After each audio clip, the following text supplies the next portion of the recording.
Bago natin simulan ang kwentong ito, shoutout ko muna yung mga bago kong warrior members na sina Miss Dark Snow, Lina Pagayunan, JB Pastrana, Ten Cruz Ridao, Lorraine Alba, at sa nag-renew ng badge na si Suchan.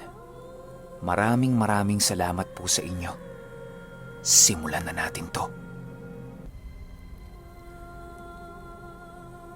Ang kwentong ito ay hango sa totoong buhay. Karanasan ito ng pamilya ni Ronron. Taong 1974. Bayong, Cebu City.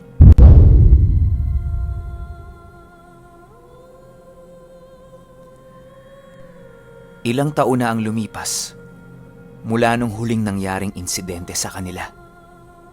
Naging maayos naman ang pagsasama ng mag-asawa, lalo na nung nanganak yung tiyahin ni Ronron, ate ng nanay niya. Naging mas malapit palalo sa pamilya nila yung lalaki. Nakikita kasi nilang napaka-responsableng tatay nito para sa anak niya. Pero meron silang hindi inaasahan na itinatagong lihim nitong lalaki.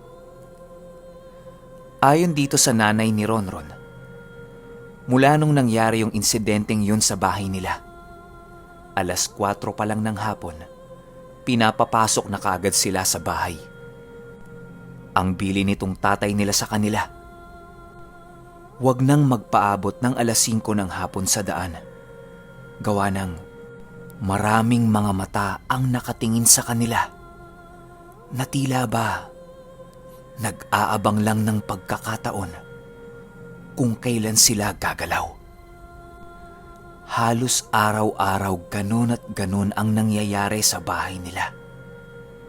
Tapos kapag pupunta sila ng bayan, imbis na 4:00 ng madaling araw silang magsisimulang maglakad, inusog na nila ito ng 6:00 ng umaga.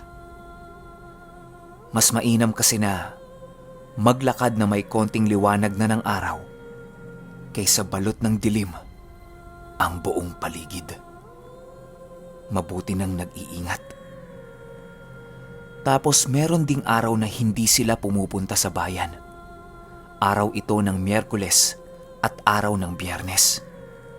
Buong araw lang silang nasa bahay niyan. Tapos yung nanay at tatay niya, halos 6 na oras nagdarasal sa loob ng kwarto nila.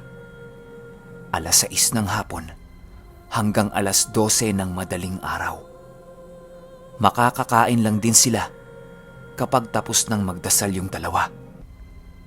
Panata nila yan kapag Miyerkules at Biyernes. Isang Miyerkules ng umaga, nakita ng nanay ni Ronron na nagmamadaling umaalis yung tatay niya. Tinanong niya kung saan ito pupunta. Hindi sumasagot. Pero kitang-kita sa mukha nito, natakot siya. Basang-basa pa siya ng pawis, tapos tumutulo yung laway. Habang papalayo ito sa bahay nila, sumisigaw siya ng, "Walang papasok ng kwarto! Walang papasok ng kwarto!"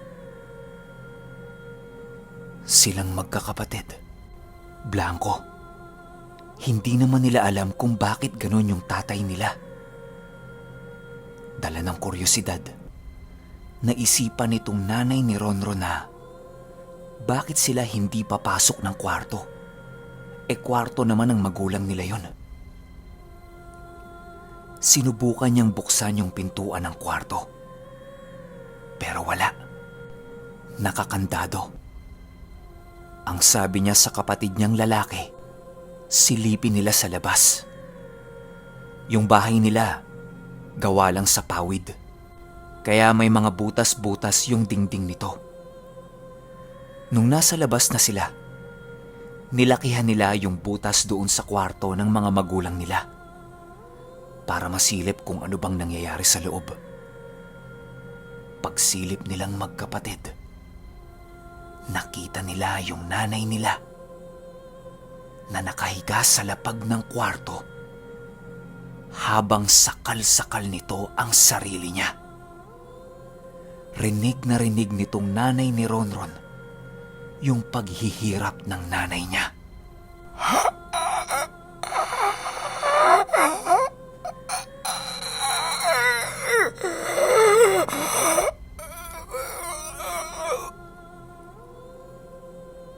Sa takot nilang magkapatid, dali-dali silang bumalik sa loob ng bahay tapos giniba nila yung pintuan. Yung nanay nila, nakatirik na ang mga mata habang sumisenyas ito sa kanila na isarado yung pintuan. Dala ng pag-aalala nila, binuhat nung kapatid niyang lalaki yung nanay nila tapos inilapag sa kama.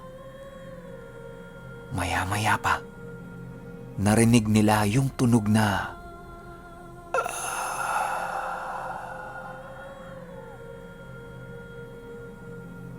lumambot ang katawan ng nanay nila. Nakamulat, nakanganga, at wala na itong buhay. Pilit nilang ginigising ito pero wala na. Ayaw na. Silang magkakapatid, nag-iyakan na lang. Wala na silang magawa eh. Tumakbo yung isang lalaki sa bahay ng ate niya para sabihin yung nangyari sa nanay nila.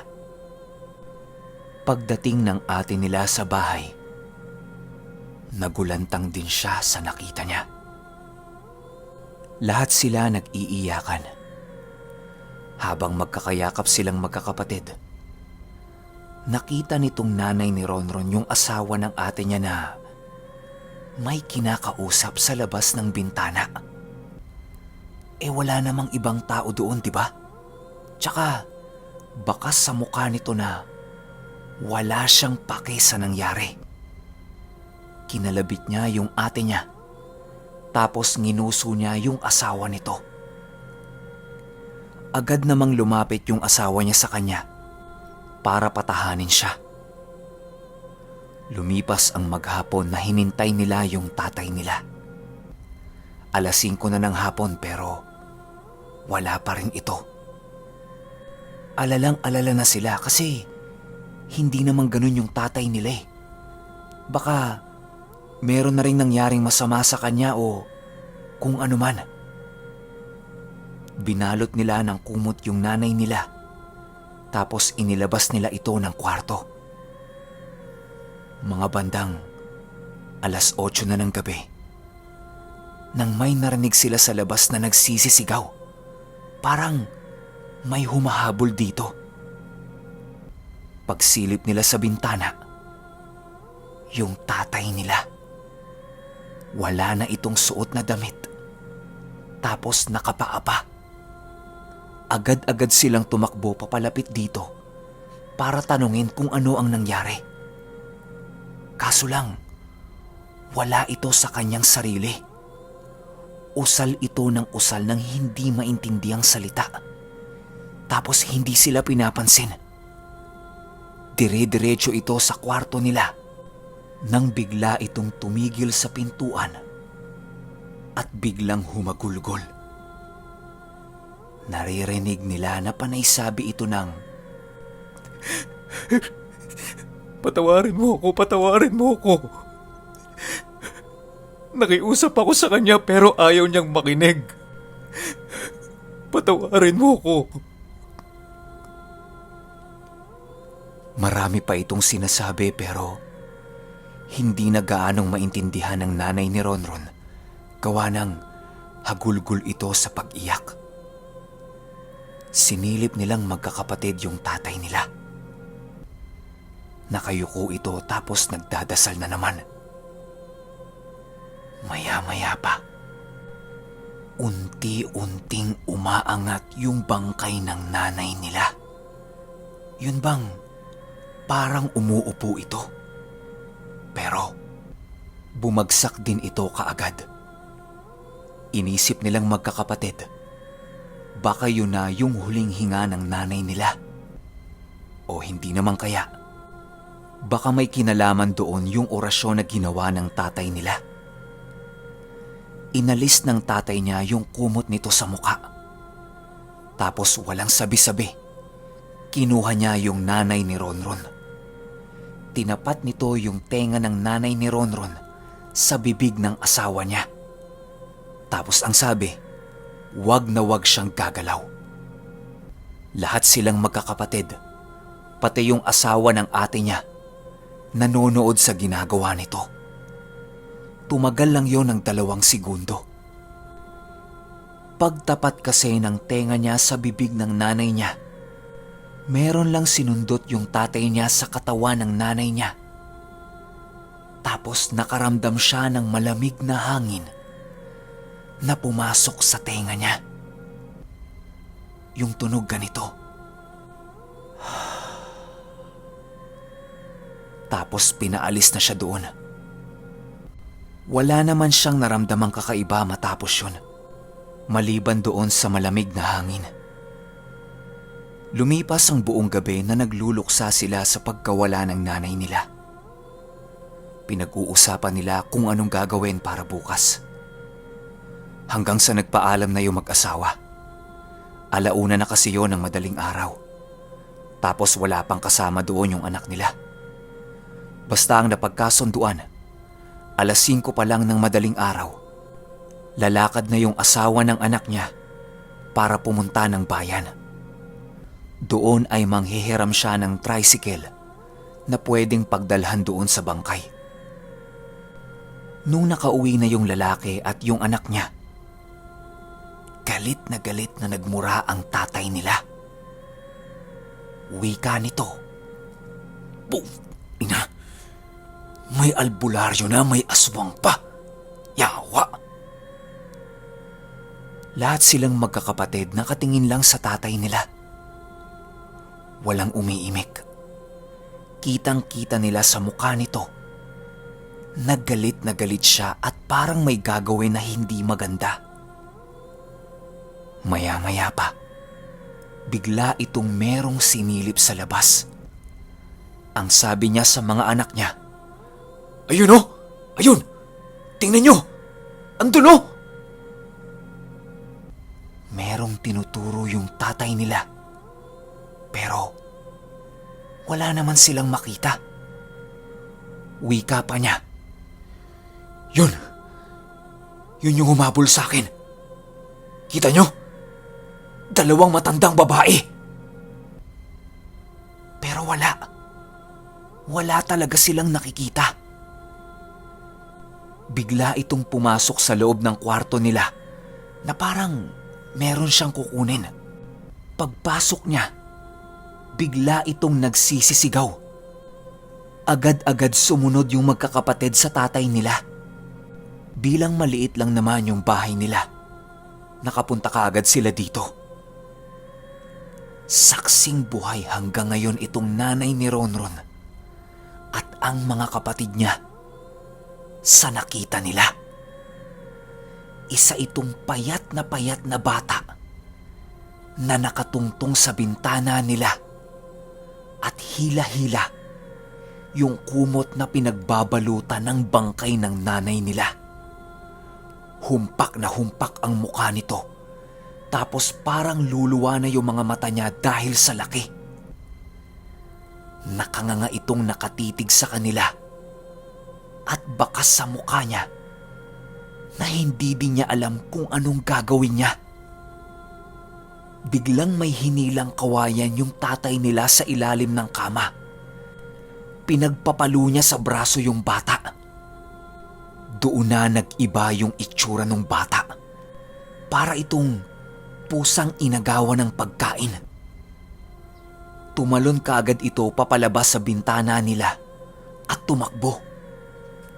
Hahabulin pa sana ito nung anak niyang lalaki, pero inawat niya. Ginawa nilang mag-anak. Sinarado nila lahat ng bintana sa bahay nila.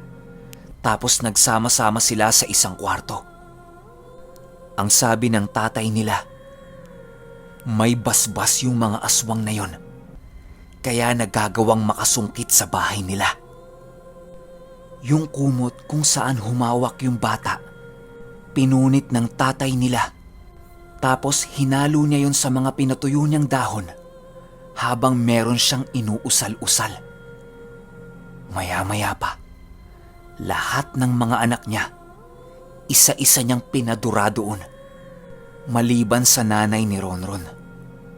Matapos yan, lumabas siya at ibinaon yun sa ilalim ng bahay nila. Ang sabi niya, bukas na bukas, yung batang nakita nila, hindi makakahinga at mamamatay na lang yun bigla. Habang nagsasalita yung tatay nila, nakakarinig sila na may sumasabay dito. May mga bulungan sa paligid ng bahay nila. Putya talaga, ayaw tayong tigilan. Hindi tayo patutulugin ng mga yan. Wika ng tatay nila. Agad-agad itong tumakbo papunta sa pintuan ng bahay nila at dumi pa siya. Habang nag-oorasyon ito, panay ang dura nito sa labas ng bahay nila. Tapos sumisenyas-senyas ito sa mga puno na para bang meron siyang mga kinakausap. Di kalaunan, yung mga nagbubulungan sa labas, narinig nila na para bang nagtatakbuhan. Tapos nawala na. Tumahimik na sa buong paligid. Okay, alam ko nabitin kayo sa kwento, no? Pero yung Ronron 3, kasi putol-putol din yung email sa akin ni Ronron. Nahihirapan akong i-edit siya tas pagdidikit-dikitin. Gawa ng yung sinesend ni Ronron na dodoble-doble. So ako ngayon, babasahin ko muna ng buo bago ko siya ilagay sa Word. Kaya medyo tumatagal-tagal yung pag-e-edit ko. Tapos syempre, lilinisin ko pa yon para mas mabilis yung narration ko. Kaya pasensya na guys kung nabitin kayo. Yung Ronron 3, ayusin ko lang tapos ilalapag na natin kaagad. Kaya Ron, ayos-ayos din. Kaya sorry guys at sana mahintay ninyo yung Ronron 3. Sisikapin kong ma-upload yun ngayong araw para hindi kayo mabitin. Yun lang. Hanggang sa susunod na kwento. Salamat.